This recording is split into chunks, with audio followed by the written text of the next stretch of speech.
Hello guys, welcome to Cortex Medicine. I am the Bogus Doc. So today we will talk about the immune thrombocytopenic purpura. So it is the antibody against second B, third A and first B9. Okay, simple. So यहाँ पे क्या होता है, एक patient आया, just a patient comes in my OPD and multiple उसके ऊपर क्या है, परपुरा बने हुए हैं बॉडी के अंदर. ठीक है, लार्ज इकाइमोस भी है वहाँ पे. ठीक है. सो you have to first rule out that it is the primary ITP or it is secondary ITP. Secondary ITP means ऐसा लिखे secondary तो नहीं हुई है, रूमेटॉइड आर्थराइटिस के secondary तो नहीं है, कोई H pylori के infection के लिए या HIV या HCV के secondary तो disease नहीं हुई है. ठीक है. So if the occurring due to secondary cause, you have to treat the secondary cause. Right? Imagine this is a primary cause. A patient this is the real scene of my IPD. A lady comes in my IPD. She is a known case of ITP. Okay. You have to see the Coombs test if positive. You have to diagnose as a Evans syndrome patient or common variable immunodeficiency syndrome patient if there is autoimmune hemolytic anemia with thrombocytopenia. Okay, so you have to do one of our colleague is very enthusiastic for the bone marrow. Okay, but our senior or professor told no because the bone marrow is only recommended if there is a atypical finding or the first episode is more than 60 years old or if patient is failure to respond to steroid. Okay, so what are the duration for the newly diagnosed patient present within the less than 3 months? 3 months to 12 months is the persistent and more than 1 year is a chronic. Okay, what are the goal to patient? It is the 30,000 to prevent bleeding. If more than 30,000, we have to watch it, and if 30,000 plus minus bleeding, you have to treat. I think as a medicine person, we take it 10,000, but at your level, you have to remember at the 30,000 to prevent bleeding. Okay. What happened to these? Actually, when the 10K platelet is there and they do the optimum function, okay, by increasing in the size or increasing in the enzymes. Okay, so even I saw patient at 11K and not bleeding. Okay, simple. So यहाँ पे क्या important point है, simple important point ये याद रखना है आपको कि बोन मेरो कहाँ पे रिकमेंडेड है.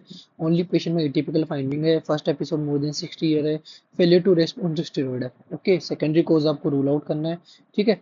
यहाँ पे आपको कंफ्यूज करेगा कि चाइल्ड के अंदर ये सेल्फ लिमिटिंग होगा, लेकिन एडल्ट के अंदर क्या है, फर्स्ट लाइन आपको स्टेरॉइड देना है. ठीक है. लेकिन यहाँ पे याद रखना है, जब भी आप स्टेरॉइड दो तो पेशेंट को इन्फेक्शन रूल आउट करना है. ठीक है, क्योंकि स्टेरॉइड देते ही पेशेंट का क्या होगा, इन्फेक्शन क्या होंगे, फ्लेयर अप होंगे. ठीक है. तो आपको रूटीन सारे सारे पेशेंट के कल्चर वल्चर सब भिजवाने हैं. ठीक है. उसके बाद पूछना है फीवर की हिस्ट्री तो नहीं है कोई रिसेंटली. ठीक है. Then you have to start the steroid and consider IVIG if like patient have to go surgery immediately, life threatening lower down of platelet, like कि कोई patient आया सीवियरली ब्लीड कर रहा है, उसके प्लेटलेट काउंट 3 के हैं, तो आपको तुरंत प्लेटलेट ट्रांसफ्यूज करना है और IVIG को कंसिडर कर सकते हो आप. ठीक है. रिलेप्स हो रहा है पेशेंट को अगेन एंड अगेन, बट यहाँ पे कंडीशन है कि IVIG देने के बाद में स्प्लीन शुड भी प्रेजेंट होना चाहिए और हीमोग्लोबिन पेशेंट का क्या होना चाहिए, मोर देन 10. ठीक है.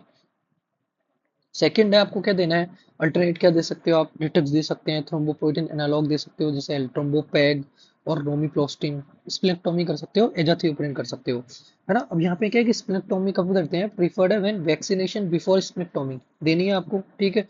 न्यूमोकोकल वैक्सीन और ये मेंजोकोकल वैक्सीन है, ये सारी की सारी वैक्सीन देनी है. ठीक है.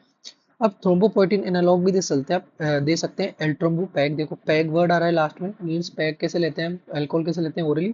तो याद रखना है एल्ट्रोम्बोपैग कैसे है, ओरल ड्रग है.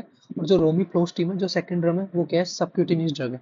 देखो यहाँ पे एक क्वेश्चन आया था शायद नीट PG NICT के अंदर, उसने कहा था कि एक पेशेंट प्रेजेंट है आपके पास में किसके साथ में, इम्यून थ्रोम्बोसाइटिक परपुरा के साथ में. ठीक है.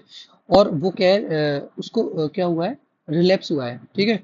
तो what should be the consider, you will consider. Okay, splenectomy consider करोगे आप उस पेशेंट के अंदर, रिटुक्स कंसिडर करोगे आप उस पेशेंट के अंदर, या फिर थ्रोम्बोपोइटिन एनालॉग कंसिडर करोगे आप. तो ऑप्शन के अंदर वहां पे याद रखना थ्रोम्बोपोइटिन एनालॉग नहीं दिया हुआ था, तो what they have considered splenectomy as a answer. ठीक है. यदि उस सेम क्वेश्चन के अंदर यदि थ्रोम्बोपोइटिन एनालॉग दिया हुआ होता तो it is a better drug. ठीक है. तो आंसर क्या जाता है वहां पे, एल्ट्रोम्बोपैग और रोमिप्रोस्टिन. रिमेंबर दिस, यहाँ पे कंफ्यूजन नहीं होना है आपको. स्प्लेक्टोमी सेकेंडली प्रीफर्ड. ओके, मोर प्रीफर्ड क्या है उससे भी ज्यादा, थ्रोम्बोपोइटिन एनालॉग. ओके. ठीक है, डन. ये कंसेप्ट समझाना था इसलिए मैंने ये छोटा सा टॉपिक यहाँ पे उठाया है. Okay, done, understand. Thank you. Keep following, keep sharing.